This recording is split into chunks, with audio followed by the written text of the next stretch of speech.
Howdy, folks. Welcome back to the podcast. I know for a fact that you're going to enjoy this interview that Katie just conducted with M is for Mama, Abbie. And you were fired up after the interview. And so to be honest, I haven't listened to it yet. So I'm excited to listen to it. But there's a few things we need to discuss. We need to discuss with you before we dive into today's interview. One, the holiday seasons are upon us. The holiday season. One, singular. The holiday season is upon us, and we've got some special deals for you at nowthatwe'reafamily.com as well as votebergmusicacademy.com. I'm going to talk about votebergmusicacademy.com. Katie's going to be talking about the Get It All Done Club starting now. If you use the link below to sign up for Voteberg Music Academy, any of our courses, you get 15% off each month that you are subscribed. If you're subscribed for 50 years, that could amount to thousands of dollars in savings. And I highly recommend people to stay subscribed for at least that long. So thousands of dollars savings if you use the link below. Go over to Voteberg Music Academy if you want to learn the guitar, the fiddle, the mandolin, the ukulele, or the piano, any of those. Check them out. Also, check out below, we've got a free piano masterclass that Katie's sister Kelsey, our piano teacher on Voteberg Music Academy, did. You can check that out to get a little insight into what her lessons are like. It's phenomenal. So if you already play the piano a bit, check out her masterclass for the holiday special. It's free. Go check it out. Like I said, I already said go check it out, but do it. Yeah, they're great because siblings can share lessons. So this is an awesome Christmas gift. And speaking of Christmas gifts, the Get It All Done Club, I don't do discounts on the Get It All Done Club. And that is straight up because the community, I want to honor the women who have already saved up the money to purchase this. It is a big purchase. And then secondly, it is so worth it. You guys, I just keep adding content to the community. Women continue to join the community. We have, when I say community, we have our own discussion forum off of social media, which is awesome if you are trying to get away from being on social media as often as you are. Yeah. But if you are familiar with the Get It All Done Club at all, it is a program that I created that is a home management program to help you go from drowning in motherhood to thriving in motherhood. I share the exact systems that I use in our home when I had 3 children that were 2.5 and under that for almost a whole year. That's really when I created a lot of the systems. But then I've gone on to implement more and more and more as our family has grown, as the children have grown older. And I really want to help you get those daily tasks done quickly and efficiently and smoothly and easily so you can have time in your day to do the things that you actually love to do. I want you bouncing out of bed each morning instead of being on this hamster wheel of doing the same things over and over and over every single day. So if you enjoy hearing about systems, time management, there's a lot of unique things in the Get It All Done Club. Go over there and check it out. The price will be going up. And that is the whole point of me telling you this. It continues to go up as more women join. It becomes more valuable and as I add more content to the program. And so this is the last time that you will be able to get it for $297. If you do want a steeper discount, then you can purchase the couples package, which has the Get It All Done Club and the Growth Initiative for Men, which is a 6-week live coaching program that Elisha does. It is small group coaching. So there's usually no more than 40 to 50 guys in that group that goes through. And you can purchase those things together. And that is how you can get the Get It All Done Club at a steeply discounted rate there. But on Cyber Monday, the price will be going up and it will never come back down for the Get It All Done Club. So if you're looking for a Christmas gift and want to hit the new year strong, then now's your time. With that said, we'll dive into today's interview.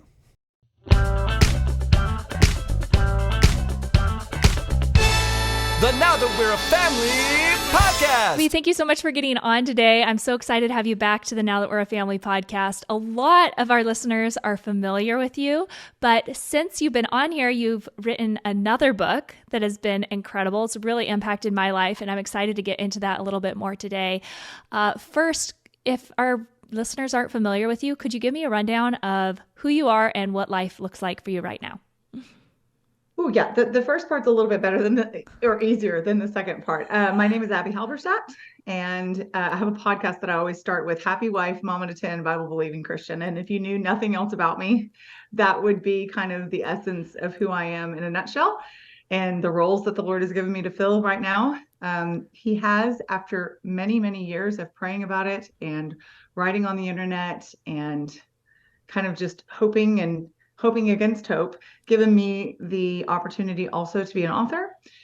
And so I've published 2 books in the last 18 months, one at the beginning of 2022 and one just a couple of months ago in September. M is for Mama and Hard is Not the Same Thing as Bad. I mean, we have various other things going on. And the reason I was laughing about the second part being a little more complicated is because our house flooded back in August.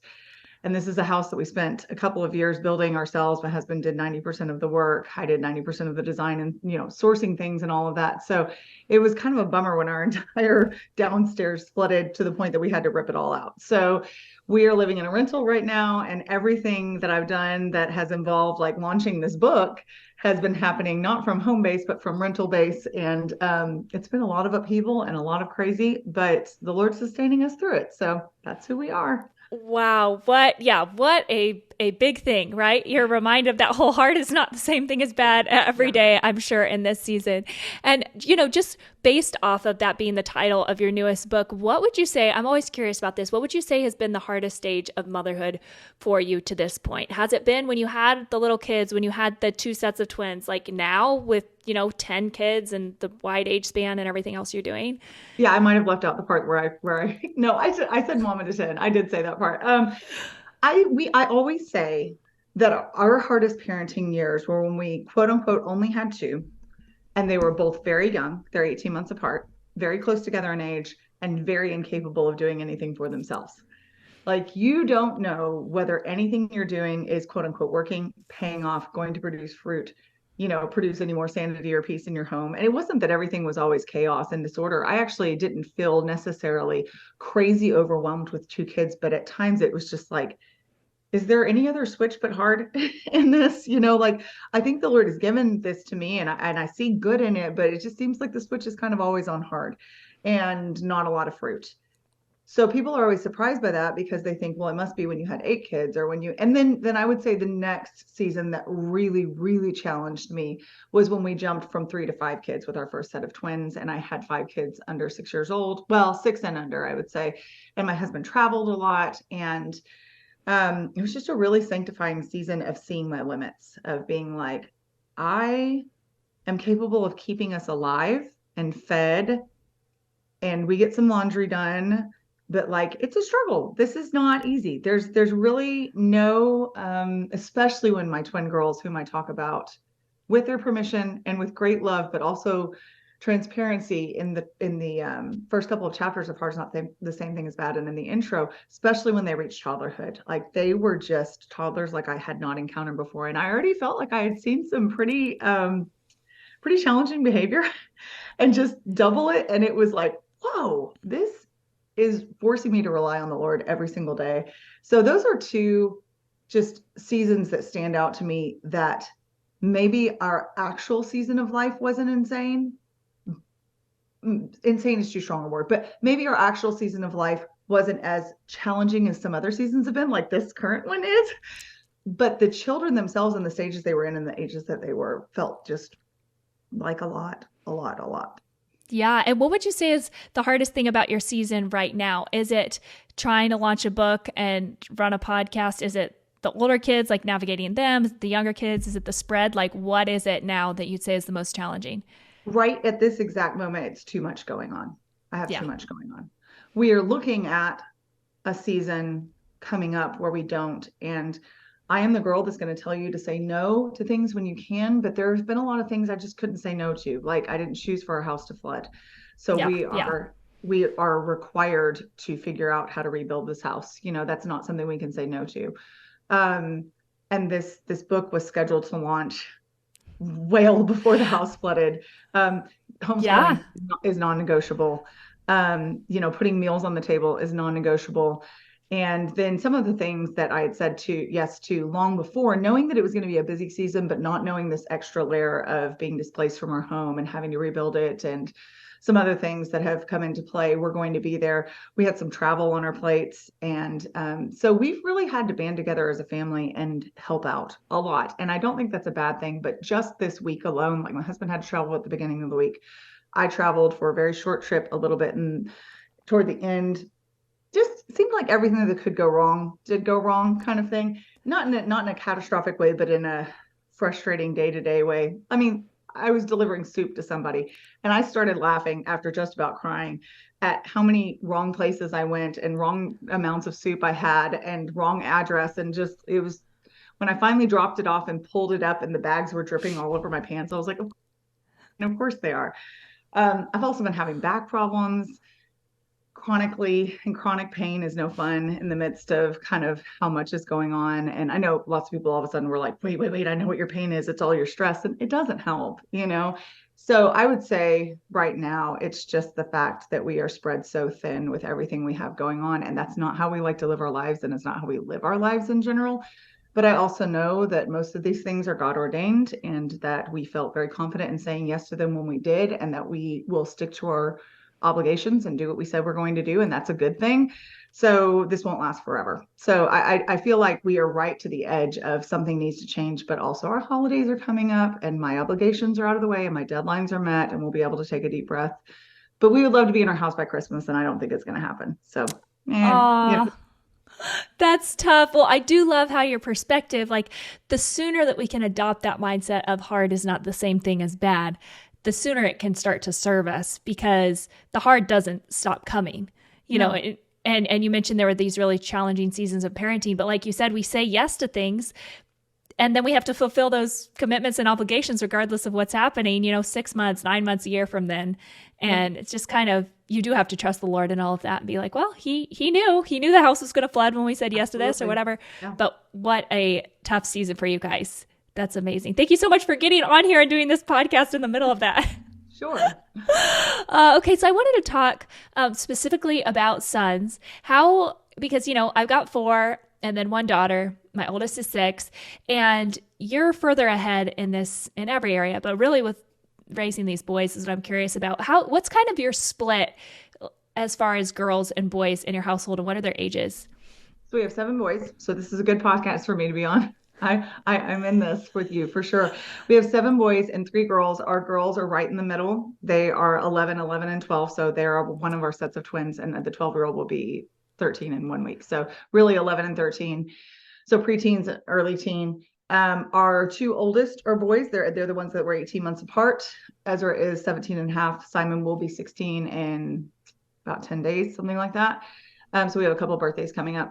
And then we have 5 little boys in a row as the cabooses so far. And the last 2 are also twins, little boys that are 3 years old.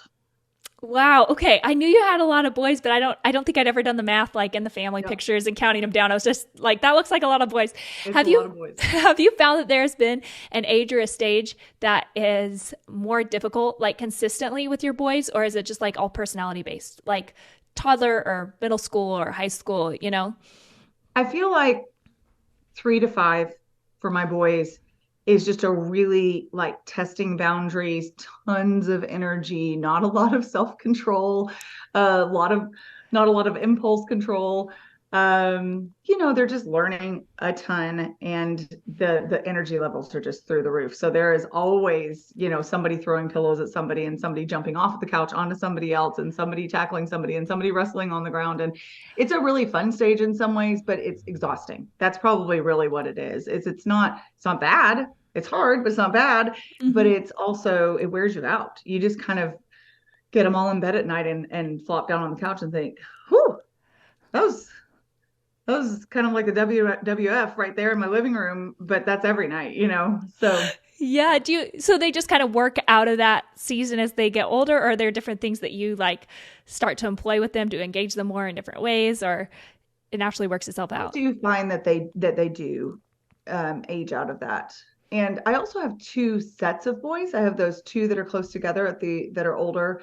And then the 5 with the tiny boy gang is just something else. Like, they're not, wild is not a word I would use to describe them, because we don't promote wildness in our home, but boys also need to get energy out. I'm not going to just shut them down constantly. We're going to send them outside as much as we possibly can. If they're still interested in wrestling when they're outside, they can wrestle. But, if the wrestling needs to happen right there in the midst of, whatever we're trying to get done, read alouds or, folding clothes or whatever, then yeah, go wrestle outside. You don't want to do that, then you probably don't need to wrestle, that kind of thing. So I would say that, like, having those boundaries, it's not just a free for all. And when I say that it's the WWF, I mean, we're always kind of keeping an eye to head it off before it ends in a bloody nose and screaming, while at the same time finding that balance of giving them the freedom to get their energy out, because we don't live in a museum, and it's okay if you are rolling around on the couch. Doing backflips on the couch, probably not okay, so you do have to help them along. And I don't remember my first two boys being this rambunctious. They have different personalities. There were only two of them. They're very close together and have always kind of been best buddies. And so, I mean, they had squabbles and disagreements, but I noticed, like, my little boys, all five of them, will make little alliances and relatively calmly, like, scour the yard for lizards and things like that for a while. But then when they all get together, it's just like this snarling bunch of energy that, you, like I said, you kind of have to, like, pay attention and be like, okay, we're done now. Let's move on to something calmer and pay attention. But my older boys probably had a little more of that. Let's just spend hours outside, looking at bugs and chasing lizards, and not quite as much the rolling around on the ground as much. Well, yeah, just the sheer quantity that you have all close together, like, that's lots of little boys. I want to know about your relationship homeschooling, because you mentioned you homeschool, and navigating that with the boy is something that I'm just really curious about. Did you outsource different things? Did you always maintain their respect through the homeschooling process? How do you feel like that has been through the years? We have done a variety of different combos of things for homeschooling. So when I had Abbie and Nola, and we had three little children already, I was homeschooling the first two, and then we have a 3-year gap. And then Della was not school age yet. She wasn't even quite 2 when Abbie and Nola were born. And I remember just being, I talk about the cinemas for Mama, but being kind of like, okay, Lord, this is going to be an interesting year. I mean, really interesting, but we'll make it through. And the Lord provided, like, almost last second, like a couple of weeks before Abbie and Nola were born, he provided this little hybrid homeschool / tiny church private school situation that was like 20 minutes from our house. And they went there for a couple of days and were home for the rest of the time. And that was the perfect balance for trying to feed and keep newborns alive, take care of a toddler, and then do some school with my older boys. So we did that for 2 years. And then we really felt like the Lord was wanting us to all be together again for the whole week. So we were together again for the whole week for another probably 3 years. And then we started a homeschool co-op once a week. And we did that. That was a one where I had to be there during the day and taught high school Spanish, because I have a degree in that. And that's what I did before I became a mom. And for a little while I was a mom, teaching part-time. And so we did that, and that was great, opportunity for hanging out with friends and for kind of hands-on, like, science experiment stuff and art projects and things that we weren't necessarily always getting to at home. And we did that for a couple of years, actually more than a couple, probably 4. And then along comes another set of twins. And so we actually transitioned my older boys to a separate co-op, so that they were doing 2 co-op days a week. One was in high school already, and the other was, right in the middle of middle school. And so that really helped, again, with the load of the academic heavy subjects, to have a teacher twice a week, and then they would do them at home, and then we would do family Bible reading together, and we would do read alouds together, and we would do family style learning together that they still got to participate in, because neither one were driving at that point. And life gets more complicated when your kids drive. It's awesome to have drivers, but still, like, everybody's going different directions. And we've always been the family that has eaten together in the evenings, that does read alouds together each day, that maybe not each day, but close, that does family Bible reading in the morning. So I love that foundation of togetherness that we've laid. And I really do think that has helped maintain a respectful and loving relationship with all of my kids, but including my boys, even when they're older.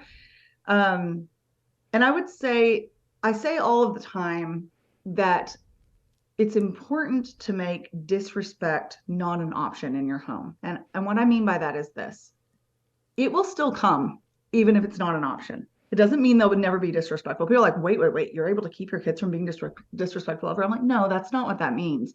It means that if something is not an option, then there's going to be a follow-up. You're either going to choose to be respectful, or you're going to choose a consequence of some kind.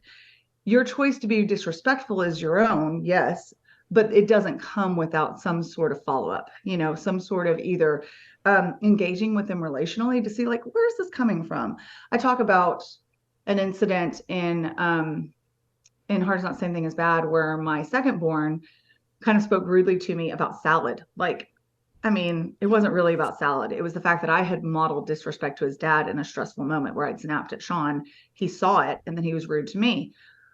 Well, that wasn't a moment of a consequence so much as an opportunity for me to say, I modeled incorrectly to you. I was wrong, and you were wrong as well. You know, we need to both ask for forgiveness. And we did, and we gave it, and we received it, and we were back to good. And that's what it took, you know. And I think he talked to his dad some too. So maybe it wasn't like, you know, a snap. But after that, we could just go back to being what we are at this point, which is I'm his mom and I'm his authority, but he's also my friend, you know. And I would say all of my kids are my friends in the sense that I like them and I love them. They're my buddies. But when they get older, they start to be your friends in the sense that they can really carry on that conversation with you. You can have something that gets you thinking as much as you're getting them thinking. And I love that so much. And how would you say that you've navigated like consequence or discipline or stuff like that throughout different seasons? Do you have Sean do that? Are you following through on those things with your boys? How is that kind of looked? I'm definitely following through on them because I'm the one that's with them most of the time. If we had the understanding in our home that if you disrespect mom, only dad's going to follow through on a consequence, I think we would probably run out of steam a lot by the time dad got home to deliver the consequence, whatever it was, whether it was a talking to, whether it was physical labor, whether it was grounding from something, whatever, that mom needs to be seen as an authority as well. I have sort of seen the mindset that, listen, boys aren't going to respect you anyway. They're only going to respect male authority, but we should be teaching our children to respect image bearers of God and to be kind to and considerate of everyone, not just people of the same gender. And so I do think that there is a shift that happens, especially as they get older, where it does work a little better for Sean to be the one that has some of those discussions with them, especially if it's about a sensitive topic and kind of a more male related topic when it comes to girls or their bodies or things like that, that maybe it's not all discipline, but he's better suited to have that conversation. But the idea that like, oh, you don't have to be respectful to mom has never even been like a consideration. I'm definitely in there going, hey, listen, we talked about this. You made the wrong choice. Remember, we said, if you do this, then this is going to happen or this is not going to happen. And we're always talking about responsibility and privilege. It's kind of like the Spider-Man movie, you know, with great power comes great responsibility. And we always say with great responsibility, you're going to get great privileges, but you have to do the responsibilities first. And so if a child, whether Sean's home or not, because like I said, he travels a fair bit, if he's not home and I've said, you're not going to the volleyball game if you haven't cleaned up. Right now they live in a pool house because we have a rental and they have kind of their own space. And it's like, if the pool house is not clean, I know y'all want to go to a volleyball game and I know you're both teenagers, but you got to make the right choice on that. And they're not going if it's not clean, you know, and sometimes I'm the one that has to deliver that bad news. And that's okay. They understand that. Yeah, I love that. I love that. Again, you're the one that is home. I totally agree with that perspective that, they might prefer to respect a male authority. That might come easier. But as mother, you know, God has definitely placed that authority in their life, regardless of the gender. And so I really love that. How do you feel like your relationship with your sons and daughters is different, or you parent them different, or do you feel like it's pretty much the same in your home? So it depends on the age, because I do feel like a lot of the younger ages, a lot of like physical affection, reading aloud to them, snuggling with them, like ruffling their hair and being like, hey, bud, what you doing? And they just want to chatter to you about their day. And so it's really about parenting to the heart of their personalities more than gender. But as they've gotten older, you know, of course, my girls want to do things with me that my boys are like, I don't care. My boys don't ask to go on mother-son dates. My older boys don't. It doesn't mean that we don't. Like the other day, my oldest was the only one with me because I picked him up from something. For whatever reason, he didn't have his car, and I was picking him up from something. And all the little kids were at home taking naps. My second oldest was there available should something be needed. And Ezra and I were running errands. And so Ezra was kind of like, can I get some food? And I'm like, yeah, where do you want to go? I mean, just if a teenage boy asks you for food, feed him. Like that's the way to his heart. And so I take him for some food and we're just chatting while we're, eating our Chick-fil-A or whatever. And then I needed to go to Walmart to do a pickup order. And then I was like, hey, bud, I need to run inside. And we had the sweetest time buying clothes at Walmart for my twin toddlers who had grown out of all of their stuff. And he was like giving me his opinion, like, I like that one. The blues, I don't really like the mustard. It was such an unorthodox mother-son date, and we hadn't even planned it, but we had a great time together. But he's not going to sidle up to me and be like, hey, mama, can we go? Like, can you please take me to Chick-fil-A kind of thing? Whereas my girls, absolutely, like once a month. Hey, can we go on a mama-daughter date? Can we go out to eat? Can we go shopping? And can we get our nails done? We don't do that very often, but they always ask. I'm like, probably not this time. Every now and then, can we go get ice cream? Can we, paint each other's toenails? And it is very different, especially as they get older. And so I'm always a huge advocate for paying attention to your children's personalities and for learning their interests and for learning what makes them tick and for paying attention to their hearts, because it is different according to the gender, but a whole lot of it is just pay attention to the individual. That is so sweet. I can see that happening. And I don't know, just like those little dates and those little conversations, I feel like it happens in little like pockets right now of my day. And it's just like how special that you have that friendship and get to have those conversations with your older kids. Like that is just so sweet. I want to know about how you're navigating technology now that your kids are older. I know you touched on it, and I think hard is not the same thing as bad. Yeah. But how is that looking with social media, with, smartphones, with all these things? How are you navigating that with your kids? So Ezra has his own phone that is a full phone now, but he's also he graduated from high school last spring. He drives. We need to be able to communicate with him without like Wi-Fi limitations or things like that. And it's that privilege and responsibility thing. Like we still have access to his phone, even though he's 17 and a half years old. And we can check his text. We can check his activity. He keeps his phone in the main house at night, so it stays plugged in there. It's not over in the pool house. And then he's kind of free that there's no technology that happens, phones or otherwise, before 3 p.m. on a school day. So because he is in a software programming boot camp. And so he needs to be able to use his computer. He needs to be able to look things up.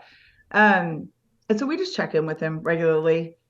And he has been doing a really good job of being responsible with his cell phone usage. And then they generally aren't on social media. We let them get something called Be Real for Europe. We went as a family to Europe last spring, and we were wanting some way that they could document their trip and their friends could see it back home. So we debated whether we would keep that going. But the nice thing about Be Real is that it prompts you like once a day. You can't be posting on there all the time. It gives you one chance to post per day, or I think maybe 2 chances. So sure, you could spend way too much time scrolling, but when they can't be on their phones until 3 typically, and if he's over there and he's on his phone, and I'm not bashful about saying, hey, what are you doing on your phone? And he's like, I'm texting this friend a question about this, and he can text with friends, that's fine. But, if we're seeing a prolonged pattern of being on his phone too much, we'll talk to him. And then my second born, and then we have a kid phone that my younger kids can use to communicate with us.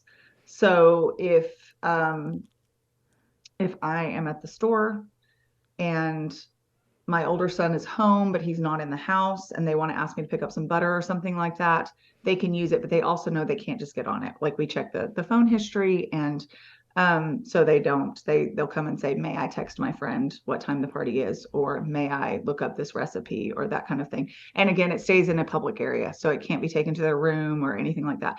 And then my second born has his own phone, but it's only enabled by Wi-Fi. So he uses it to listen to music, and he'll watch ESPN. And again, we're checking in with him and seeing what it is that he's doing on his phone, checking on his text, which I know a lot of people would be like, I can't believe you look at your kids' phones. But the other option would be that they don't have them at all, because we really feel like that open ability to be like, hey, we're still in that stage where we're helping you navigate this. we're not going to be checking your phone when you're out of the house. Like that will be your phone. You will be a full-fledged adult. That will be your responsibility. And we might see something as a sister or brother in Christ that we would say, hey, we're seeing some addictive tendencies or whatever. And we could confront you about that, because that's what we do as Christians, is we speak the truth to one another in love. So that could happen in the future. But right now we're still in that. We're all under the same roof. We all have boundaries that are not, the adults. And we are just kind of always prayerfully navigating when to pull back and when to add those freedoms according to how well they're being managed. Yeah, that's really good. That answers a lot of questions, because we're in this season where like technology is going to be a part of our kids' lives. How do you introduce it? When do you introduce it? So it's just always really interesting to hear from other parents who are navigating that. And I totally think it's a great idea to be checking your kids' texts, especially when they're at home. It's like it's your home and they're clearly living there for a reason, and that parental oversight is so helpful. Although I do remember being like so annoyed at my dad when he was checking my texts when I was in my teens, but it also did keep me from saying things and sending things that I wouldn't have otherwise. So, it did serve the purpose, as annoying as it was, so I am thankful for it. So navigating that whole season of them leaving the home, because right now all your kids are at home, right? Your son's doing this program. He's doing it from home. And then do you think are you kind of open on a child by child basis, what that looks like, whether they, go to college or when they move out or whatever? Or do you guys kind of have a ideal in mind? No, definitely child by child basis. And as long as our children are pursuing something productive and contributing to our home and being part of the team, as opposed to wanting to be a mooch, I mean, and I think we can all have that tendencies, like, oh gee, I would love to be served and have everything done for me. That's not how my life works. But in our flesh, we probably do want our own privacy and stuff done for us without contributing. So we're always emphasizing that concept that we are part of a team, we are a family, we work together, we support each other, we fill in the gaps. And as is age appropriate. So obviously we're not giving responsibilities that aren't appropriate to younger children. And our older boys have a lot of freedom and are gone way more than they were last year. And next year they will probably be gone way more than they were this year. They have friends, they have sports teams, they have had some jobs, they have interests, and we are not opposed to those at all. And we want to, again, it's that gradual pulling back. It's not just excuse me. It's not just this concept that you kind of raise them. I've heard, people, oh, you're raising them in a bubble. They won't be able to function in the real world.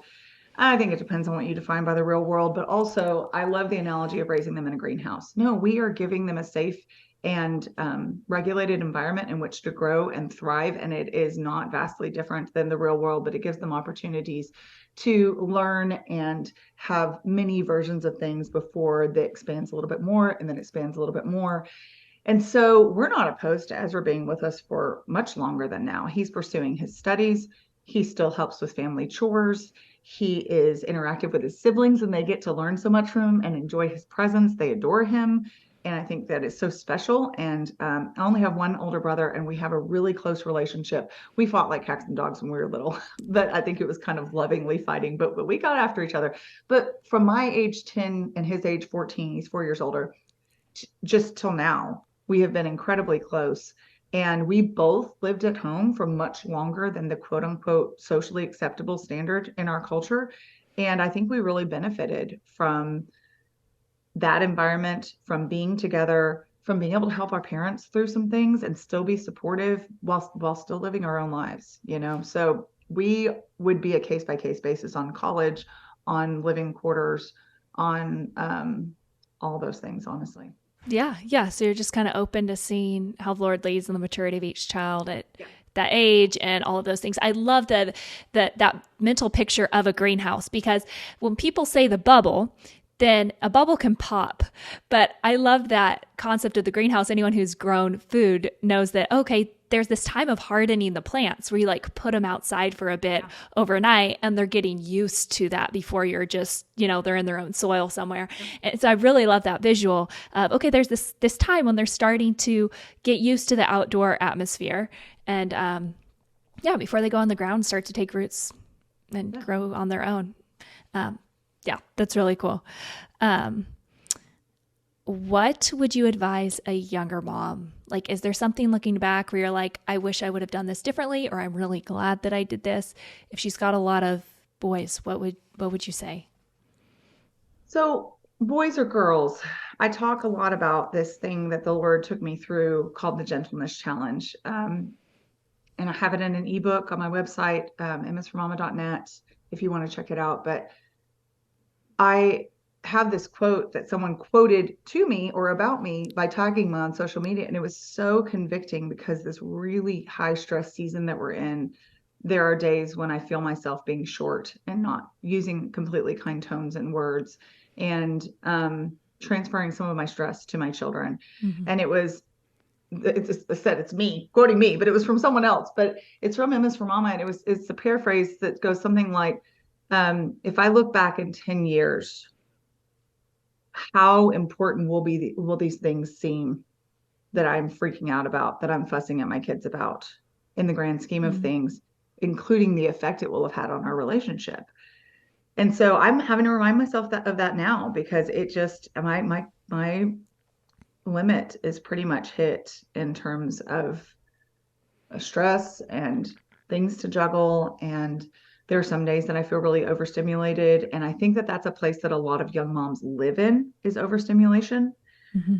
So the biggest advice that I would have would be, one, and I talk about this on podcasts if you want them broken down more, rhythms. And I know you're huge on this, Get It All Done Club, all of that. Rhythms that serve your family and bring peace in your home, so that you're consistently doing the things that keep you caught up at least a little bit, and there are seasons when it will feel much harder to catch up than others. And that's okay. There's ebbs and flows. There are seasons that you're going to feel really, really impressed with yourself as a mom and on top of things. And then the Lord will knock you back and say, remember, you need me every hour, every day. And that's not a bad place to be in realization. That's a very good place. So create those rhythms that will serve you well going forward, so that your kids know what to expect. There's lots of repetition. They're not like, what are we doing today? Like, it's this new day starting over, brand new, lost. That's not a good place for kids to be. They tend to act out in those situations, and they tend to just be frustrated by the lack of boundaries and the lack of knowledge of what's coming. If you've ever had that child that wants to know what's for dinner, when you're leaving, it can be really frustrating as a mom, because you're like, I don't have all this figured out. Like, let me figure. And they're like, no, I need you to know. So just those little extra steps of prepping a little bit, but the night before, writing yourself a list, knowing these questions are coming. Oh, hey, bud, we're having spaghetti tonight. And remember, it's morning time. So what does that mean you should do? I need to go brush my teeth, make my bed, and put my clothes away. Well, if that's what morning time is for your family, morning chores, then maybe don't vary that for a really long time, because kids do really well with repetition. And when they bounce all over for chores, a lot of times they don't learn to master any one thing really well. So I'm really big on simple repetition. And then the second thing would be what I was saying about your words and your speech and your attitude. Keep in mind that you could have 100 compliments and 2 people who said negative things, and the negative things are what are going to stick in your mind. And sometimes for years. And our kids are the same way. Thankfully, the Lord has made them really forgiving, but especially with boys, we as moms want to be respectful to them. We don't want to be disrespectful to our daughters. I'm not saying that, but boys are really wired as men to not want to be babied and talked down to past a certain age. They want to be treated like they have something to offer, and that they are that they're trusted. And of course, sometimes when they aren't doing things the right way, or they're not making good choices, you're like, well, I can't trust. Find ways to trust them. Find ways to speak life over them. And then when you find yourself, like I just did last week, in a situation where you're realizing, I am struggling with negativity because I'm maxed out, but it's not an excuse. Use God's word, godly encouragement, counsel from a friend, the gentleness challenge, whatever it takes to get yourself back to being able to remember before it comes out of your mouth. In 10 years, will I want him to remember that I said this? Because that's, yeah, you don't want those harsh words ringing in their ears. Wow. Yeah, that's good. I can relate to you on the biting off more than I can chew and then taking it out on my kids. And or you didn't say that per se, but that's what I feel like. Though. Yeah. It's not their fault that I'm stressed. I mean, mean, exactly. It's like, and maybe they have their emotional moment or whatever, but I'm not being the gracious one for them because I'm also maxed instead of like, I need to keep some bandwidth in my life so that I can be the emotionally stable one when they're having their meltdown. Exactly. Yeah. And trying to learn through all that. So I love that. Wow. That is so good, Abbie. Thank you so much, especially that 10 years and that looking back and like, am I going to actually, is this worth getting stressed out about right now? And what are those negative ramifications that are going to come from that? Are those going to be more long lasting than just the stress of this moment? Yeah, because I don't want that. I don't want the bleed into, the decades where they look back and are like, oh, my mom was this way or my mom would say this. And it's like, oh, well, that was just in a brief moment for me. Yeah, exactly. It may not be as impactful for us as it is for them. And we can't, I know that could probably lead a lot of moms to start kicking themselves and saying, well, then I've already messed up and I've already taken that back. But I'll give you this example as an encouragement. When I started doing the gentleness challenge, I was dealing with postpartum rage after baby number 8 and had chosen a season of way too much. I talk about this in Heart's Not Saying Thing is Bad. And was just pushing through and gritting my teeth and just saying, I can do this. But really, I might have been like showing up on time to things or getting things done, but I was just kind of not a very happy person to be around. And I didn't like myself very much, and some of it was very hormonal, but like I talk about, hormones are not an excuse to sin. And so my oldest really was struggling with me, understandably, and he was having a lot of emotional changes then as well. He was about 12 years old. So he had a lot of things going on in his hormones. And so I had to really, really humble myself to him and say, I have not been handling this well for the last couple of months. I am not setting a good example for you. I am sorry. There are some factors here that won't always be here, and they're not an excuse, but just know this isn't like the rest of our lives, but they don't excuse sin. And so I confess to you that I have sinned against you in being short and, rude in my speech or impatient or whatever.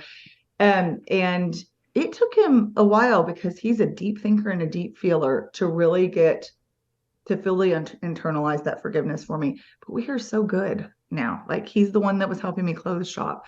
So if you ever feel like you're too far gone, just know that there is no such thing as too far gone with the Lord, that he can redeem anything, that he is able. And again, when I'm talking, I won't even give the caveat. I was going to say, it wasn't such a long period and it wasn't that, but really, we don't get to decide how bad it is. It's our kids that have the impact on them. So exactly what you said, it may have felt like a short season to us and I'll get better in a month or whatever, or in a week.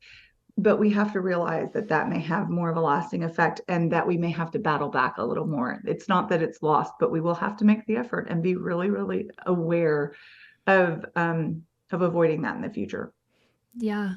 That's an encouragement. That's what I love about you is that I feel like you give the hard truth and you really convict people, but then you also give this, hey, there is grace in Christ and there's ways to overcome these things. Absolutely. And there's hope. And it's not like this tough love without the truth of the grace that God brings. And like how wonderful that we get to experience that as moms.